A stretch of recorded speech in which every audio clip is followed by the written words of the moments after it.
Pessoal, hoje eu vou falar sobre Idade Média, em particular dos reinos francos. Então anota aí. O primeiro reino franco foi fundado por Clovis Meroveu.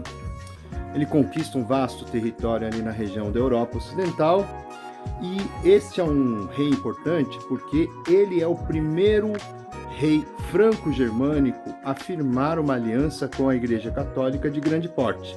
Então ele se converte ao catolicismo e tanto Clovis quanto a Igreja Católica ganham nessa aliança. Bom, o que é que Clovis ganha com isso? Clovis passa a ter a sua autoridade legitimada pela Igreja Católica, que começa a professar um discurso segundo o qual Clovis seria rei porque Deus quis. Então, os católicos deveriam se submeter também ao domínio de Clovis Meroveu. Por outro lado, a Igreja Católica vai poder contar com a proteção militar de Clovis. Isso é muito importante num período de grande violência e insegurança, que é esse momento inicial aí do que vulgarmente a gente chama de Idade Média. E, além disso, a Igreja Católica passa a adotar uma função, digamos assim, de Estado para Clovis Meroveu. Então vai contribuir na administração do império, na coleta de impostos e assim por diante. Fora isso, havia uma tradição entre os povos franco-germânicos de seguir a mesma religião do líder. Então, quando Clovis se converte ao catolicismo, todos os seus seguidores se convertem também. E a igreja passa a ter uma maior zona de influência, já que ela passa a controlar também aqueles franco-germânicos que se convertem ao catolicismo por conta de Clovis Meroveu. Os reis que sucedem Clovis Meroveu não têm a mesma habilidade política que ele e são vulgarmente chamados na história de reis indolentes.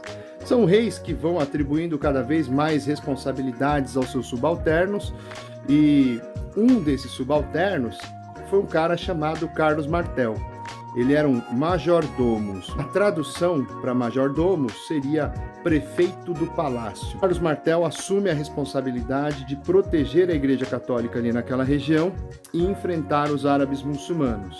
E ele vence os árabes muçulmanos na famosa Batalha de Poitiers, no ano de 732 d.C.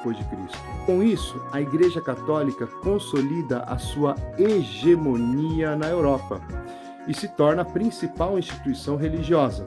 Notem que a expansão muçulmana ameaçava a soberania da Igreja Católica no continente europeu. Então, a Igreja Católica passa a apoiar o filho de Carlos Martel como rei, e isto vai resultar na queda do último rei merovingio, um cara chamado Childerico III.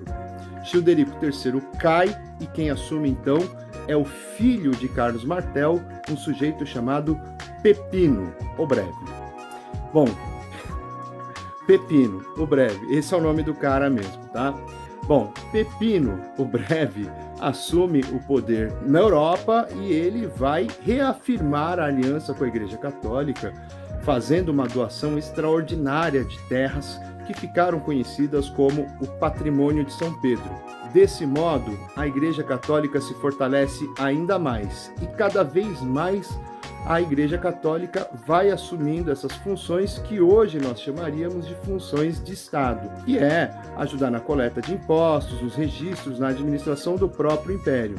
Pepino o Breve foi pai de um dos grandes nomes da Idade Média, um sujeito chamado Carlos Magno, ou, se você preferir, Carlos o Grande. Tá? E Carlos Magno vai controlar o vasto império carolíngio, criando as marcas, os condados, os ducados. E o que são as marcas? São os territórios de fronteira do império, na qual você tem um guerreiro muito especializado para proteger as fronteiras territoriais do império, e os ducados são as unidades políticas internas, na qual o duque é uma espécie de representante local do rei. O Carlos Magno, ele vai emitir as suas leis na forma de capítulos, então ele vai proferir essas leis que serão posteriormente registradas pela Igreja Católica na forma das capitulares. E O sistema de coleta de impostos do Império Carolíngio era chamado de missi dominici, na qual ia um representante do Império junto com um representante da Igreja. Eles coletavam os impostos conjuntamente, já dividia ali na hora o que pertencia à Igreja e o que pertencia ao Império de Carlos Magno. Isso para mostrar para vocês que é uma sociedade que há entre a Igreja Católica e esses reis.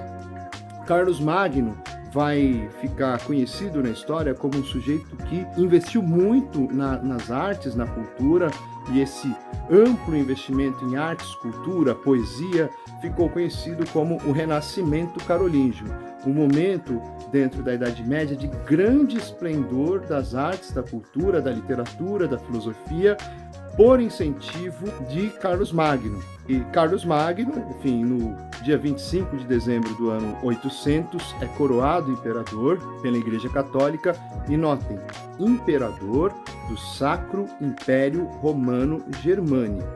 O que isto significa? Significa dizer que a Igreja Católica, assim como Carlos Magno, estão tentando rememorar aquilo que teria sido o Império Romano lá da Antiguidade. Além disso, o que é importante saber de Carlos Magno?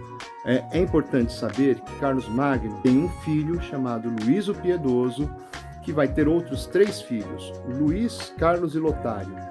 Luís o Piedoso recebe esse nome porque ele era um sujeito muito generoso, perdoava seus devedores. No entanto, ele tem 3 filhos, Luís, Carlos e Lotário, e esses 3 filhos vão entrar em guerra após a morte do pai. A guerra entre Luís, Carlos e Lotário termina quando eles firmam um tratado conhecido como o Tratado de Verdun, que dividiu o Império Carolíngio em 3 áreas distintas, tá? Cada pedaço do Império para um de seus filhos. Então você tem uma parte que fica para Luís, outra que fica para Lotário e outra que fica para Carlos o Calvo, exatamente, esse era o nome dele. Tá? Acontece que o Tratado de Verdun é lido pelos historiadores, para a maioria deles pelo menos, como o pontapé inicial para o processo de aceleração do feudalismo. Por quê? Era muito comum entre os povos germânicos você dar terra em troca de aliança militar. E o que vão fazer esses 3 irmãos? Eles vão começar a distribuir terras em troca de aliança militar. E isso, ao longo do tempo, vai resultar numa Europa fragmentada, em que guerreiros especializados detêm largas extensões de terra, e esses guerreiros vão ser uma autoridade soberana sobre suas terras.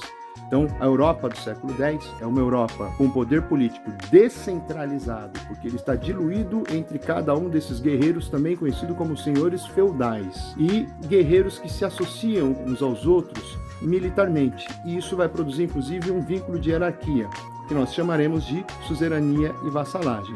Mas eu falo disso na próxima aula, quando eu tratar com vocês de feudalismo, tudo bem? Bom, se você gostou, curta, compartilhe. É isso aí. Um abraço. Tchau.